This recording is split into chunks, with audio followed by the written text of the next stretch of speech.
Pretty much everything we do online, from banking to sending a private message, is protected by these incredible digital fortresses. One of the biggest is the RSA crypto system. And what's so fascinating is that its entire strength, the whole shebang, boils down to the staggering difficulty of one single specific math problem. Okay, so let's dive into that. Think of RSA as a digital lock made from a massive number, which we'll call n. The only way to pick this lock is to find the two exact prime numbers that were multiplied together to create n in the first place. Now, for any normal computer, even a supercomputer, this is a nearly impossible task. It's like trying to find two specific grains of sand somewhere on all the beaches of the entire world. Yeah, good luck. And just how hard are we talking? Well, if we took a modern supercomputer and set it to work on a standard encryption key, it's estimated it would take around 16 million years to crack. That's not a typo. 16 million years. This immense difficulty is literally the bedrock of our internet security. It's what keeps our digital lives private.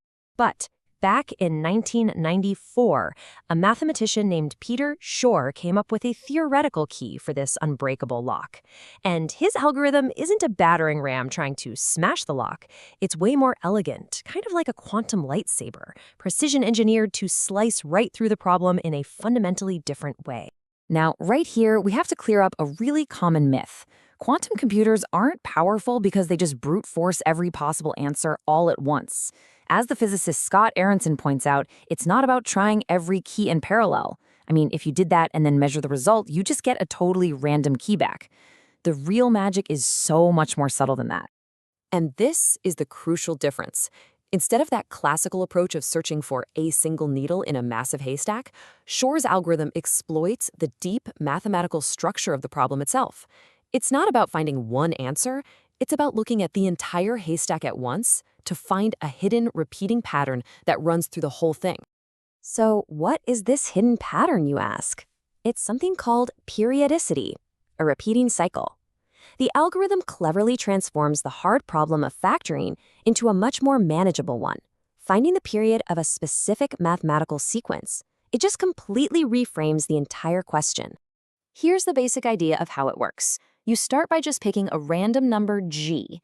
Then you calculate a sequence of its powers, g squared, g cubed, and so on. And for each result, you find the remainder after dividing by our big number n. And here's the cool part. This sequence of remainders will always start to repeat itself. The goal is to find the length of that repeating cycle. That length is the period, which we call p. Finding p is the absolute key. With it, a couple of simple classical calculations can reveal the original factors of n. Okay, but for a classical computer, finding that period by just calculating the sequence number by number, well, that could take just as long as brute forcing it. This is where the quantum advantage finally comes into play. It all comes down to a super powerful tool at the heart of the algorithm, the Quantum Fourier Transform, or QFT. So the QFT is basically like a high-tech frequency analyzer. Imagine a whole field of swing sets. If you give them all a bunch of random pushes, you just get chaos. But what if your pushes have a repeating rhythm, a period? Well, the one swing that happens to be tuned to that exact rhythm will start soaring higher and higher, while all the others just kind of wiggle. The QFT uses something called quantum interference to do pretty much the same thing. It's designed so that all the calculations based on the wrong periods essentially cancel each other out and just vanish. That's called destructive interference. At the same time, the calculations that correspond to the true period all reinforce each other. That's constructive interference, creating one strong, clear signal that just pops out from all the background noise. So when you finally measure the quantum system, all that noise is just gone.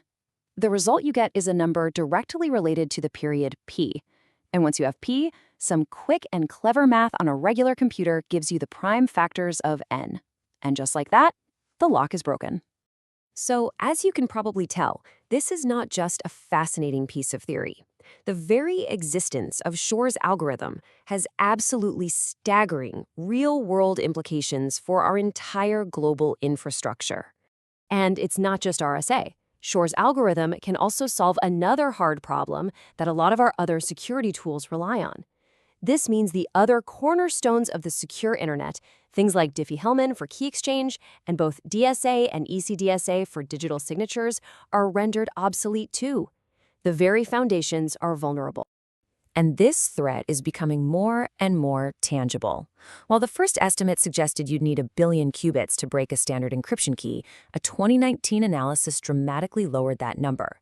The revised estimate is now around 20 million physical qubits. Now, that is still a huge number for sure, but it's no longer in the realm of pure science fiction. Because of this, you can be sure the global security community isn't just sitting around and waiting. This looming quantum threat has launched what is basically a new arms race in cryptography. The goal? To design and standardize a whole new generation of encryption that's secure against attacks from both classical and quantum computers. The leading contender right now is a new kind of digital fortress called lattice-based cryptography. Try to imagine a geometric grid, or a lattice, but one that exists in over 1,000 dimensions. The security of this whole system is based on solving a mathematical nightmare, finding the closest point in this hyperdimensional maze to the center. A step that might get you closer in one dimension could move you further away in 999 others. It's a problem that's been specifically designed to be hard for any type of computer we can imagine. So Shor's algorithm is no longer just a theoretical threat. It's the catalyst for a global migration in security. But the clock is already ticking. And that's why you should join us in the next Explainer, where we're going to discuss the timeline for all this and the Harvest Now threat.